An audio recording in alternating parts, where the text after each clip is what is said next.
I was setting the table when the doorbell rang. "Can someone get that?" Mom called from the kitchen. I was holding Grandma's china, the good stuff we only use for Thanksgiving, so I yelled back, "Charlie, get the door!" My 12-year-old brother didn't move from the couch, glued to his phone, as usual. "Charlie, I'm busy. You're on TikTok." The doorbell rang again. Dad appeared from the garage, wiping his hands on a towel. "I'll get it."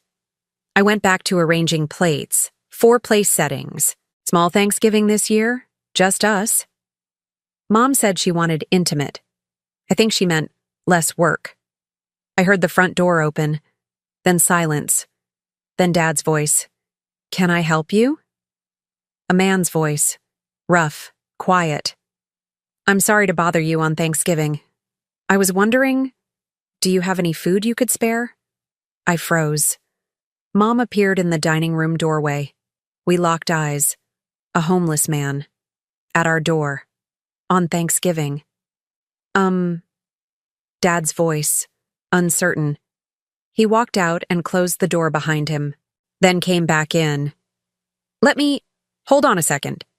He closed the door. Walked into the kitchen. Mom followed him. I followed her. Dad was standing by the counter, staring at nothing. "Rob?" Mom's voice was tight. "What are you doing?" "There's a man outside. He's hungry. So give him some money, or leftovers, when we're done. He's alone, Jen, on Thanksgiving." Oh no, I knew that tone. "Rob, be reasonable." "I'm going to invite him in." "Absolutely not." Mom crossed her arms. "We don't know him. He could be dangerous." "He's not dangerous." "You don't know that." "Lauren," she turned to me. "Tell your father this is a bad idea." I looked at Dad, at his face. He'd already made up his mind. But Mom was right. This was weird. Uncomfortable. We were about to have Thanksgiving dinner, our family dinner, and Dad wanted to invite a homeless stranger. "Dad," I said carefully, "maybe we could just give him a plate. To go?" Dad looked at me, disappointed. "Lauren." "What? I'm just saying. We don't know him. And it's our Thanksgiving." "Exactly. It's Thanksgiving. And he has nowhere to go." "That's not our problem," I muttered. Dad's jaw tightened. "When did you become so selfish?" The words hit like a slap. "I'm not selfish. I'm being realistic. Mom agrees with me. Your mother is worried about safety. You're worried about being inconvenienced." "That's not fair." "Rob." Mom's voice was firm. "I understand you want to help. But bringing a stranger into our home, around our children, that's not safe. He is not dangerous. You don't know that." "Yes, I do." Dad's voice was firm, certain. Mom stared at him. "How?" Dad paused, looked at both of us. "Because I talked to him, for 2 minutes, before I came in here." "Talking to someone for 2 minutes doesn't tell you?" "Jen." He apologized 3 times for bothering us. He asked if we could spare food, not money. Food. He said, "I haven't eaten in 2 days, but I understand if you can't help." Dad's voice softened. He was polite, respectful. His eyes... Dad struggled to find words. There was no aggression, no entitlement, just exhaustion, and hope that someone might see him as a person. "That doesn't mean..." "He has a wedding ring." Dad held up his hand, still wearing it, even though it's probably worth money he desperately needs. That tells me he loved someone, that he had a life before this. Mom's expression shifted, still uncertain, but listening. And when I opened the door, he stepped back, gave me space, didn't try to push in, didn't pressure. He was ready to walk away if I said no. "So why didn't you say no?" I asked. It came out more challenging than I intended. Dad looked at me. "Because I know what it's like to be invisible, Lauren." "What?" "I grew up poor. Really poor. We didn't have much. and people looked through me, like I wasn't there, like I didn't matter. I was shocked because I'd never heard this before. One person saw me, one teacher, treated me like I had value, like my potential mattered more than my circumstances. Dad's voice thickened. That teacher changed my life. What does that have to do with... If someone hadn't given me a chance when I had nothing, I wouldn't have this. He gestured around. At our house. Our life. I wouldn't have you, or Charlie, or any of this. He looked at Mom. You're right to be cautious. You're right to protect our family. But that man out there isn't dangerous. He's desperate, and there's a difference. How can you be so sure? Mom's voice was quieter now. Because dangerous people don't apologize. They demand. They threaten. They take. Dad walked toward the door. This man asked, politely, and he was ready to accept no for an answer. He walked back to the front door and put his hand on the doorknob, looked back at us. I can't turn away someone who's hungry on Thanksgiving, not when we have this much. I'm inviting him to have dinner with us. You can be uncomfortable. Lauren can be embarrassed. But that man is eating Thanksgiving dinner at our table. Mom opened her mouth, closed it. Dad opened the door. Mom looked at me, furious, scared, helpless. I felt the same way. Where are you spending Thanksgiving this year? Share in the comments below. And if you want more stories about kindness, transformation, and Thanksgiving miracles, hit that subscribe button and notification bell so you never miss our next story. Dad opened the front door. Sir, I'd like to invite you to join us for Thanksgiving dinner. Silence. Then the man's voice. I can't. I don't want to disturb you. You're not disturbing anyone. We have plenty of food, and no one should be alone today. Please, come in. More silence. Then footsteps. I watched from the dining room as a man stepped inside. He was maybe 60, thin, really thin, wearing a worn jacket that was too big, jeans with holes in the knees, boots that were falling apart, a backpack slung over one shoulder. His hair was gray and messy. His beard was long and unkempt. His face was weathered, tired, but his eyes were kind. Thank you, he said quietly. I'm David. Rob Mitchell. Dad shook his hand. This is my wife, Jennifer, my daughter, Lauren, my son, Charlie. Charlie had appeared in the hallway, staring, wide-eyed. Mom forced a smile. Hello, David. Ma'am? David nodded respectfully. I really appreciate this. It's been a while since I had a real meal. Of course. Mom's voice was strained. Rob, why don't you show David where he can wash up? Good idea. David, the bathroom's down the hall. Take your time. David hesitated. I don't want to be any trouble. You're not trouble, Dad said firmly. You're our guest. David nodded. Walked down the hall. Once he was gone, Mom grabbed Dad's arm. What are you doing? She hissed. The right thing. The right thing? Rob, we have children. Who are watching us, learning from us. What do you want them to learn? That we only help people when it's comfortable? I want them to learn that we protect our family first. By showing them it's okay to turn away someone in need? Mom opened her mouth, closed it. She had no answer. I felt sick. Because part of me agreed with Mom. This was weird, uncomfortable, wrong. But part of me, a small part, knew Dad was right. I just didn't want him to be. 10 minutes later, we were sitting at the table. David had washed up. His face was cleaner. His hair was still messy, but he'd tried to comb it with his fingers. Dad had lent him a clean shirt. It was too big, but better than the torn jacket. He sat between Charlie and Dad, across from me and Mom. He looked so out of place, at our table, with our good china, our nice tablecloth, our perfect Thanksgiving spread. Mom brought out the turkey. Dad finished carving the turkey, set down the knife, looked around the table. "Before we eat," he said, "I'd like us to share what we're grateful for this year. It's tradition in our family."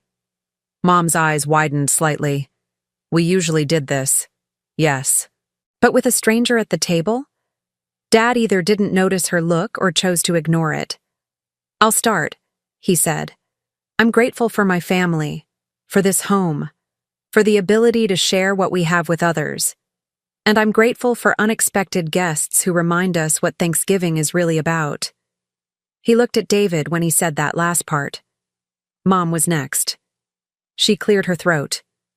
"I'm grateful for my family's safety and health."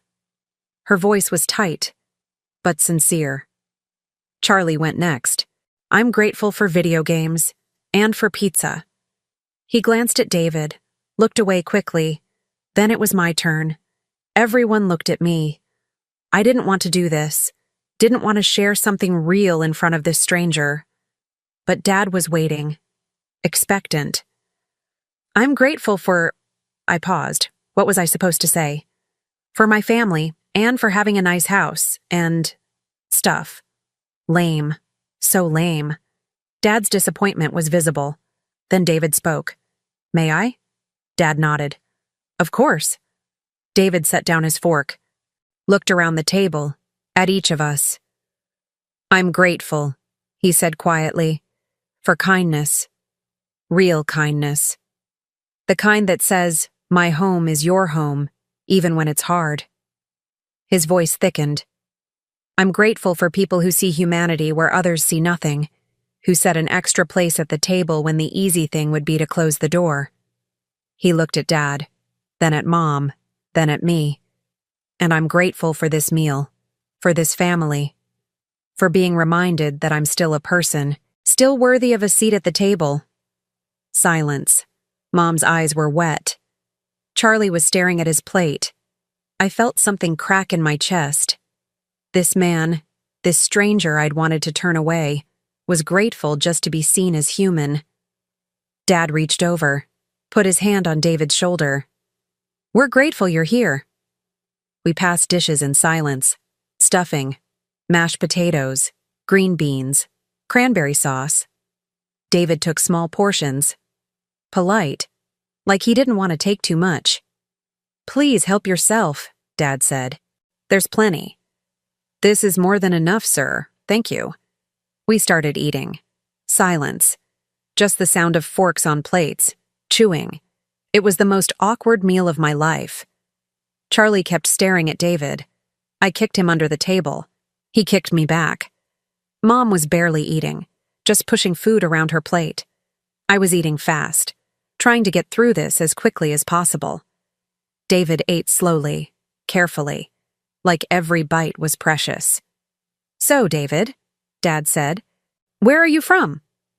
"Originally, Ohio, but I've been in Oregon for 30 years. "What brought you here?" "A teaching job." I looked up. "Teaching?" "You were a teacher?" Dad asked. "Yes, sir. Elementary school, 5th grade, for 28 years. I glanced at Mom. She looked surprised too. "That's a long career," Dad said. "What school?" "Hamilton Elementary, until 2019. "Hamilton?"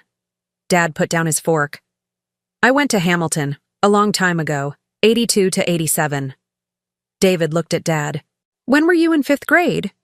1984, Mrs. Ferguson's class. Mrs. Ferguson retired in 83. I took over her class. Silence. Dad stared at David. "What's your last name?" "Anderson. David Anderson." Dad's face went white. "Mr. Anderson?" David tilted his head, studying Dad. Then his eyes widened. "Robbie Mitchell? You remember me?" "Of course I remember you. You were in my first class, the kid who wanted to be an astronaut." Dad laughed, shocked. "I can't believe—" "Mr. Anderson." "You're Mr. Anderson." "I go by David now. You taught me for 2 years, 5th and 6th grade. You were my favorite teacher." David smiled, small, sad. "That's kind of you to say." "It's true. You're the reason I went to college. You told me I was smart enough, that I could do anything. You were smart, Robbie. I just reminded you. Mom was staring.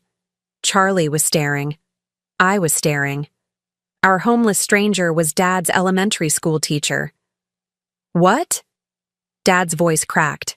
What happened? David's smile faded. Life happened. We finished eating in silence, but it was different now. Not uncomfortable, just heavy. After dinner, Dad made coffee. We moved to the living room. David sat in Dad's recliner. Charlie sat on the floor next to him, fascinated. I sat on the couch with Mom. She was quiet, thinking. Mr. Anderson, Dad said. David, I have to ask. What happened? How did you… He didn't finish. Didn't need to.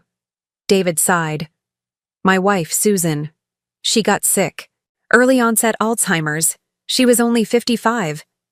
I'm so sorry. She deteriorated quickly. Within 3 years, she didn't recognize me. I put her in a facility, the best one I could find. But it was expensive. Very expensive. He paused, stared at his coffee. I spent everything. Savings, retirement, sold the house, borrowed against my pension. But it still wasn't enough. I worked extra jobs, tutoring, summer school, anything. That must have been exhausting, Mom said quietly. It was.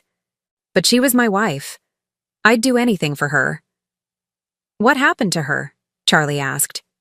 Charlie, Dad started. It's okay, David said. She passed away 2 years ago, peacefully, in her sleep. I'm glad she didn't suffer, Mom said. Me too. But after she died, I had nothing. No house, no savings. I was 60 years old, exhausted, depressed. I lost my teaching job because I missed too many days. I couldn't find another one. Why not? I asked. It came out harsher than I meant. David looked at me. Not angry, just tired. Because schools don't hire 60-year-old teachers with gaps in their resume. They hire young teachers, cheap ones. Oh. I lived in my car for 6 months. Then I couldn't afford the car anymore. So I sold it. Been on the streets for 2 years now. 2 years? Dad's voice was barely a whisper. 2 years. Why didn't you reach out? To former students? To anyone? Pride, I suppose. I didn't want people to see me like this.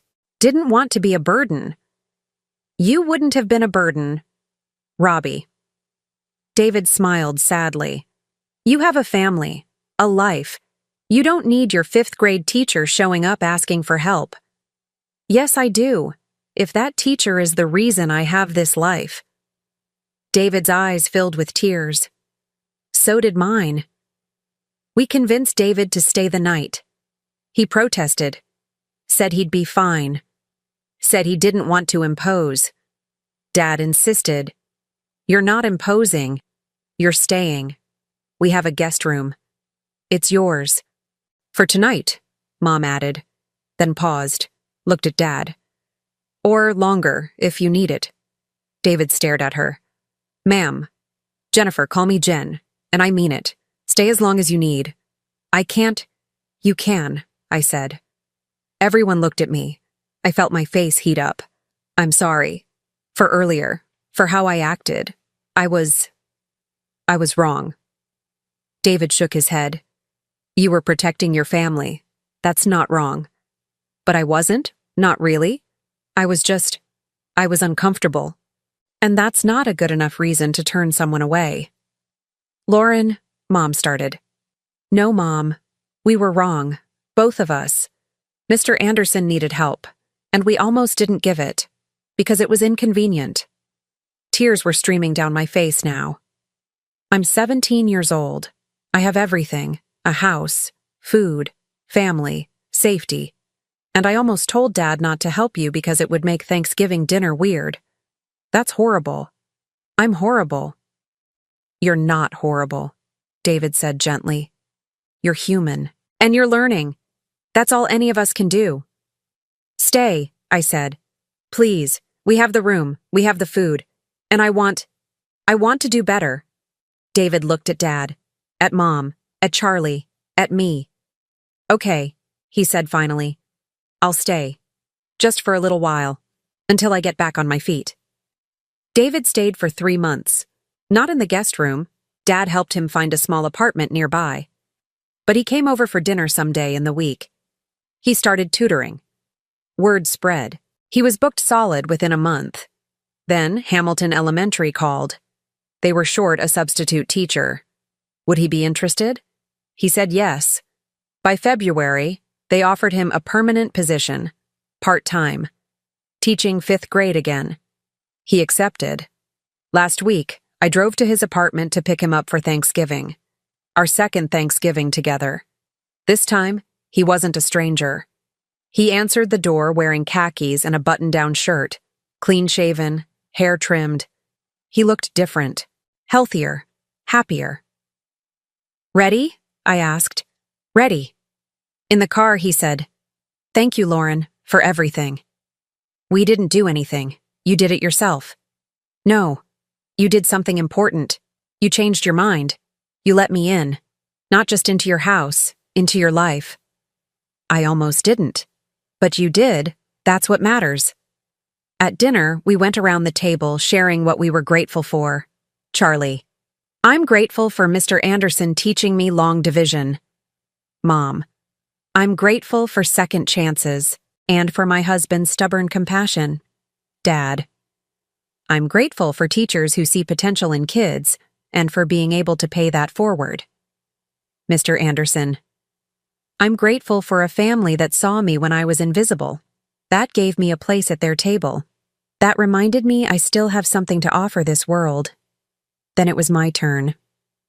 I'm grateful for being wrong, for learning that compassion isn't convenient. It's necessary. And I'm grateful for Mr. Anderson, for teaching my dad 30 years ago, and for teaching me last year. Everyone was crying. We held hands. And I realized that doorbell ringing last Thanksgiving didn't just change Mr. Anderson's life. It changed mine. Have you ever watched someone choose compassion when it was inconvenient? Share your thoughts in the comments below.